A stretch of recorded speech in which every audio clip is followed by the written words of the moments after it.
অনেক বিপদ আপদ কিন্তু অনেক মানুষকে অনেক শিক্ষা দেয়। কারণ এই যে এই বিপদ আপদগুলো ইমানদের একটা পরীক্ষা, ইমানদারের জন্য।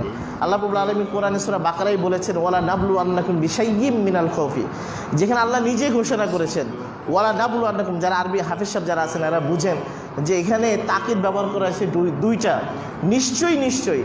লাম একটি তাকিদ, ওয়ালা নাবলু আন্নাকুম নুনের উপরে তাসদীদ এবং আরেকটি তাকিদ। আল্লাহ নিজে বলতেছেন ওয়ালা নাবলু আন্নাকুম, আমি তোমাদেরকে অবশ্যই অবশ্যই পরীক্ষা করব বিশাইয়্যিম মিনাল খাউফি। সেটা জিনিসটা যতই ছোট হোক, বিশাইয়্যিম মানে শাইয়্যিম মানে জিনিস, বিশাইয়্যিম মানে যত ক্ষুদ্রই হোক জিনিসটা আমার কাছে যত, যেমন আমার 100 টাকা হারিয়ে গেছে, এটা আমার কাছে অনেক ছোট, কিন্তু আমার চেয়ে যারা আরও অসহায় দরিদ্র আছে তার জন্য 100 টাকা অনেক কিছু। আবার দেখবেন আমার চেয়ে অবস্থা যার ভালো আছে তার 500 টাকা হারাইলেও কষ্ট হবে না। সেই জন্যই বর্ণনা করেছে বিশাইয়্যিম মিনাল খাউফ, আমি ভয় দিয়ে পরীক্ষা করব।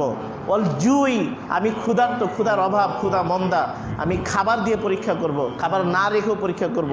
অনেকেই কিন্তু বলে থাকেন যে ধন দৌলত বেশি থাকলেও একটা ইমানি পরীক্ষা, আবার না থাকলেও কিন্তু আরেকটা ইমানি পরীক্ষা।